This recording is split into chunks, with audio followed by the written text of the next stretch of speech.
Barka da zuwa EL-NAJEEB production channel. Ku danna subscribe sannan ku danna ƙararrawar sanarwa ta yadda za a rinda sanar da ku da zarar mun ɗaura sabon bidiyo akan YouTube. Mun gode.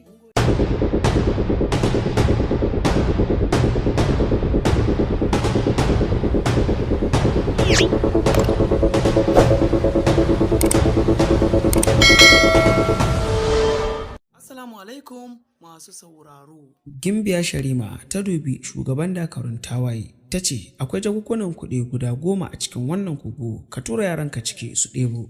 Shikenan na sallame ku. Kurjin haka sai farin ciki ya lulluɓe dakarun tawaye. Nan take kuwa suka shiga cikin wannan kogo suka ɗebo jakunkunan kuɗi suka haura kansu suka bar wajen. Tafiyar su ke da wuya sai Yarimar yana lasan ya dubi Gimbiya Sharima ya ce, yake wannan matar sarki ke kuwa menene dalilin da yasa kika salwantar da dukiya mai yawa haka don ki ceto rayuwarmu kuma kika baro mijinki kika taho wannan daji? Shin ba kya tsoron cewa yin hakan zai iya kawo babbar matsala tsakaninki da mijin naki? Yayin da Gimbiya Sharima ta ji wannan batu sai ta murmushi ta ce, ya kai wannan dan sarki mai abin alajabi, kai sani cewa ban ceci rayuwarku don komai ba sai domin na gamsu cewa Ubangijinku shine Ubangijin gaskiya. Tun daga shi ya biya mini buƙatar da ta gagari duk ababen dogarmu da bokayenmu. Dalili na biyu shine kai ne mutum na farko wanda na taɓa jin ina ƙaunarsa a zuciyata face iyayena da suka haife ni. Batun alaƙata da mijina kuwa ina so ka sani cewa ko sau ɗaya ban taɓa jin ina ƙaunarsa ba a raina. Asali ma na aure shi ne akan dole bisa bin umarnin iyayena. Kuma saboda gudun ɓacin ransu ne na haƙura na zauna tare da shi har tsawon wannan shekaru. Yanzu iyayen nawa babu su a duniya, don haka lokacin rabuwa ta da shi yayi. Shi yasa na yi amfani da wannan dama ta zuwanku na yanke shawarar rabuwa da shi domin na biye ku, musamman da yanzu rayuwata za ta sauya na karɓi addinin ku. Lokacin da Gimbiya Sharima ta zo nan a zancenta sai mamaki ya kama su Yarimar Yano Lasanu kuma suka kamu da tsoro. Tsawon lokaci suna tunani, daga can sai Yarima ya dago kai ya dube ta ya ce, yake wannan matar sarki ki sani cewa mu yanzu aikinmu bai cika ba. A birnin ku domin mun zo ne domin mu jaddada addinin gaskiya a garin naku. Gashi babu wanda ya aminta da addinin face ke kaɗai. Kafin Yarimar Yano Lasanu ya gama rufe bakinsa sai Gimbiya Sharima ta tar numfashinsa ta ce, a'a ai ba ni kaɗai bace na karɓi addinin ku ba, har da ma wannan baiwar tawa da ke tare da ni wato Lasmin. Yanzu dai ina son ku shigar da mu cikin addinin naku domin mu zamo cikakku ƴan uwanku sannan mu san abin yi. Ba tare da gadamar komai ba Yarima ya biya wa Gimbiya Sharima da kuyanga Lasmin kalmar shahada suka maimaita. Cikin farin ciki Sharifatul Masliya ta rungume su tana mai cewa, hakika kun zamo cikakkun ƴan uwanmu yanzu. Ina mai taya ku farin ciki da shiga cikin addinin gaskiya. Ko da faruwar haka sai bawa Fallus ya dubi Yarima ya ce, ya shugabana kai sanin cewa zaman mu a nan fa yana da matukar haɗari, kuma muddin muna tare da Gimbiya Sharima duk inda za mu shiga sai sarki da ruful auzar ya sa an bi mu. Yanzu mai zai hana ita Gimbiya Sharima ta haƙura ta koma can gida ta ci gaba da addinin kafin mu je can birnin Darul Amsar ƙasar sarki Kashifu Labaru isa da saƙon Allah. Kaga idan muka dace a can sarki Kashifu Labaru ya karɓi addinin, shikenan sai mu dawo tare da dakarunsa na yaƙi mu kafa addini a birnin Madinatul Zabuba, ko da ba da amincewar sarki da ruful auzar ba. Har Yarima Yano Lasanu ya buɗe baki zai yi na'am da wannan shawara ta bawa Fallus.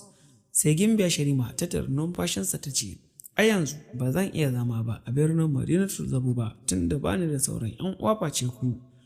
Tun da na karɓi addinin ku, idan ba na tare da ku waye zai koya mini addinin har na san yadda zan iya bautar Ubangijin Musulunci.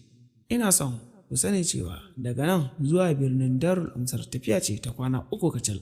Saboda haka idan muka yi sauri za mu isa can kafin dakarun mijina su zo su riske mu a nan.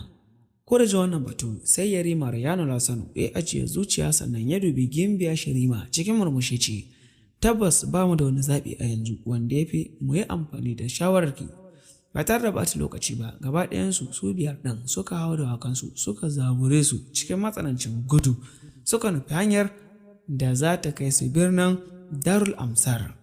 A can birnin Madinatul Zabuba kuwa sarki da Rukul Auzar na zaune a fada tare da fadawansa yana jiran dakarunsa su dawo su tabbatar masa da mutuwar su Yarimar Lasanu. Kawai sai ya ga tsararu daga cikin dakarun sun shigo a gigice da zuwa suka zube ƙasa gaban sarki suna ki kamar ransu zai fita. Nan take ɗaya daga cikinsu ya yi bayanin abin da ya faru a can daji bayan sun farka daga bacci sun ga gawar 'yan uwansu kuma sun nemi su Yarimar Lasanu sun rasa. Kurji wannan batu sai sarki da Rukul Auzar ya miƙe zumbur a fusace cikin zafin nama ya zara takwabinsa ya fice kan dukkanin waɗannan tsararrun dakaru da suka kawo labari suka zama gawa. Jikinsa na tsoma ya nufi cikin gidan sarautar bai zame ko ina ba sai ɓangaren Gimbiya Shirima ya shiga ɓangaren nata ya rinka walawala yana maka mata kira amma shiru bai ji ta amsa ba. Dandanan ya tattara dukkanin kuyanginta ya tambaye su batun Gimbiya. Nan take shugabar kuyangin ta ce, ai tun da gari ya waye su ma suka nemi Gimbiya da kuyanga Lasmin sama da ƙasa suka rasa kuma babu wanda ya ga lokacin da suka fice. Yayin da sarki da Rukul Auzar ya ji wannan batu sai hankalinsa ya ƙara dugun zoma fiye da koyaushe. Kawai sai ya juya ya koma fada ya dubi sarkin yaƙi ya ce da shi ya je ya shiri tare da shi. Za su tafi neman Gimbiya amma sai sun fara zuwa gidan Boka Jardis domin ya yi musu bincike bisa abin da ya faru. Lalle yana zargin Gimbiya da yaudararsa game da cin amanarsa bisa kubutar su Yarima kuma yana zaton ta gudu ta bi su. Cikin gaggawa sarkin yaƙi ya tafi don cika wannan umarni shi ma sarki da Rukul Auzar sai ya je ya yi gagarumar shigar yaƙi mai matuƙar kwarjini da ban tsoro. Nan dai sarki da Rukul Auzar da sarkin yaƙi suka jagoranci dakaru 3000 suka tafi zuwa gidan Boka Jarju. Da zuwa sai suka iska gidan wayan babu shi babu labarinsa. Al'amarin da ya ƙara fusa ta su kenan suka tabbatar da cewar lallai Boka Jardish ya ci amanarsu.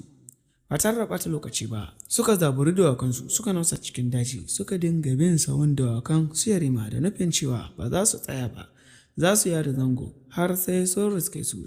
Wannan shine abin da ya faru a birnin Madinatul Zabuba bayan Gimbiya Shirima ta samu nasarar kubutar da rayuwar su Yarimar Lasanu kuma ta karɓi addinin Musulunci. Al'amarin sarki Ubaidu kuwa tunda suka baro birnin Nurul Jalis suka nufi birnin Balus suka yi ta tafiya ba sa sauci suna ta karanta addu'o'i don neman tsarin abokan gaba.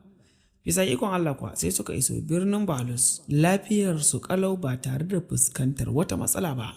Suna zuwa suka iske kofar garin a buɗe wanwar babu masu gadi. Al'amarin da ya matukar ba su mamaki kenan.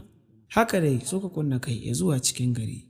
Da shigarsu suka yi arba da gawarwakin mutane kwance a gas. Ga jini a ko'ina male-male. Al'amarin da ya matukar razana su kenan. Cikin ɗimaucewa suka sako daga kan dawakansu suka shiga yawo a cikin birnin. In banda dabbobin gida da ke ta guje-guje da kuke-kuke babu wani abu mai rai da suka gani a garin. Sai da suka shafe kusan rabin sa'a suna yawo a cikin garin ba su ga mahaluki ɗaya ba. Nan ba hankalinsu ya ƙara dugun zuma suka rasa abin da ke musu daɗi. Musamman ma Badi'atu mahaifiyar Yarimar Lasanu. Nan idanunta suka ciku da ƙwalla. Ta fara zubar da hawaye saboda ta fara tunanin ko ɗanta ya halaka. Ko daga nan halin da ta shiga sai sarki Ubaidu ya rube ta ce, yake matata ki sani cewa babu abin da ya sami ɗanki domin kuwa inda ya halaka a cikin wannan gari da yanzu mun ga gawarsa ko kuma mun ga wata shaida wacce za ta tabbatar mana da cewa ya halakan. Duk yadda aka yi yana nan tare da sauran mutanen garin nan kuma ga dukkan alamu hijira suka yi gaba ɗayansu. Kurji wannan batu sai Ma'aro ya numfasa ya ce, aikwa lokacin da muka baro can birnin Nurul Jalis na hango wani ayari na mutane da yawa kamar na mayaka zai shiga cikin birnin. Babu mamaki su ne muka yi saɓan da su. Cikin matuƙar damuwa Badi'atu ta dubi Ma'aruf ta ce, me yasa baka sanar da mu ba a wannan lokaci? Ma'aruf ya ce, aikin san cewa a wannan lokaci ba ma cikin hayyacin mu sosai tun da sauri muke yi mu ga mun bar harabar birnin Nurul Jalis don kada mu faɗa hannun su sarki Kazim. Kuma da naga ayarin ma na yi zaton ko da karan sarki Kazim ne suka fito farautar mu ba su gan mu ba suka dawo. Yanzu dai ina mai baku shawara da mu gaggauta barin wannan gari mu ce gaba zuwa birnin Madinatul Zabuba ko kuma birnin Darul Asmar domin tabbas a can ne za mu riski su Yarimar Lasanu. Ko da jin haka sai sarki Ubaidu da Badi'atu suka amince da wannan shawara cikin hanzari suka sake hawa da wakansu suka fice daga cikin birnin. Al'amarin su sarki Yazid kuwa lokacin da suka isa kofar birnin Nurul Jalis sai suka tsaye da tawagarsu daga nesa kaɗan suka kwarawa ƙofar birnin idanu suna nazarin yanayin garin. Sarki Yazid ya dubi yar uwarsa Gimbiya Rahisa ya ce, "Yake yar wata, me kika fahimta da wannan birni?" Rahisa ta yi ajiye zuciya ta ce, "Ni kam na ji a jikina cewa akwai matsala, don haka idan muka shige shi kai tsaye za mu iya fuskantar matsala. Abin da za mu yi kawai shine mu aika da wasiƙa zuwa ga sarkinsu mu ce da shi wani addini yake bi. Idan har ba akan tafarkin musulunci ke ba, to ya sani cewa a shirye muke da mu yaƙe shi. Kada mu ji tsoron komai tun da mun san cewa muna kan tafarkin gaskiya. Mu yi yaƙin da zuciya ɗaya, lallai ubangijin musulunci zai ba mu nasara akan batattu. Bayan an yi yaƙin mun samu nasara sai mu tafi zuwa neman iyayen yarimar yana Hassan. Sa da Gimbiya Rahisa ta zo nan a zancenta sai sarki Yazid ya dubi sarkin yaƙi Sharbas ya ce, "Ka ji abin da ‘yar uwata ta ce, kana da ƙorafi ne?" Sharbas ya murmushi ce, "Ai ba da wani ƙorafi, shawarar da ta zo da ita ta yi daidai." Nan take kuwa sarki Yazid ya sa aka rubuta wasiƙa aka ba manzo ya shiga cikin birnin Nurul Jalis ya wuce kai tsaye zuwa fadar sarki Kazib ba tare da jin tsoron komai ba, saboda ya san cewa ko kashe shi akai ya sami babban rabo na shahada. Da zon manzo fada ya iske fadar a cikin makil da jama'a. Sarki Kazib na zaune bisa karaga ana ta sharholiya kamar yadda aka saba. Cikin biyayya manzo ya rasa ne ya kwashi gaisuwa sannan ya fiddo wasiƙa. Nan take magatakarda ya warware wasiƙar ya karanta a fili kowa na ji. Tun kafin a gama karanta wasiƙar fuskar sarki Kazib ta juye ta baki kiran ta kama rawa kamar za ta zazzabu. Zuciyarsa ta kama ta farfasa kamar za ta kone. Cikin shamata ya miƙe tsaye kuma ya zara takobinsa ya dankara wa manzo sara a wuya, take wuyan ya rabe kuma ya kama rawa yana jalo-jalo. Ya zama na cewa 'yan jijiyoyi ne ke rike da kan a lokacin da jini ke kwarara ƙasa. A hakan bakin manzon ya buɗe ya karanta kalmar shahada sannan ya faɗi ƙasa matacce. Gaba ɗaya jama'ar da ke fadar sai da suka cika da tsananin mamaki kuma suka firgita da ganin wani al'amari. Amma shi sarki Kazib ko kaɗan zuciyarsa ba ta yi rauni ba. Cikin tsawa ya dubi dakarun sai ce, "A je a yi shirin yaƙi a fita ƙofar gari a tiri sarki Yazid." Nan take kuwa gari ya hautsi ne aka kama fito da makaman yaƙi ana ɗora su a kan dawakai. Kafin cikar sa'a guda an gama shiri tsaf, a sanar ne sarki Kazib ya fito da ƙofar gari suka yi arba da rundunar su sarki Yazid. Ko da sarki Kazib ya ga gaba ɗaya rundunar su sarki Yazid ba ta wuce kaso 2 ba cikin 5 ɗin tasu, sai bushe da dariyar mugunta. Ba tare da ya jira komai ba ya ba da umarnin a afka wasu sarki Yazid, kuma kaso 2 ya yi wa umarni su yakin saboda ya raina su Yazid ɗin. Nan fa ɓangare biyun suka haɗe aka ruguntsumi da azabibin yaƙi. Ihun mazaje ya cika dodon kunne, karafniyar ƙarafa ta yawaita, sassan jikin bil'adama ya hau shawagi a sararin samaniya, kuma jini ya rinka fantsama yana malala ƙasa.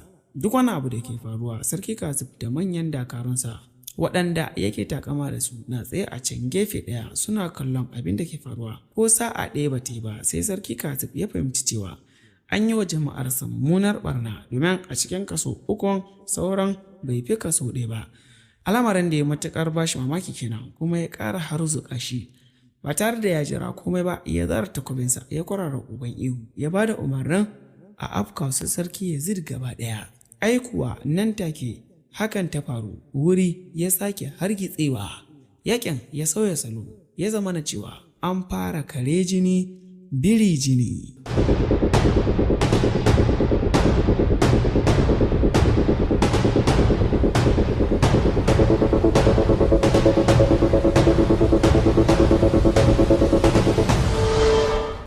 Barka da zuwa EL-NAJEEB Production Channel.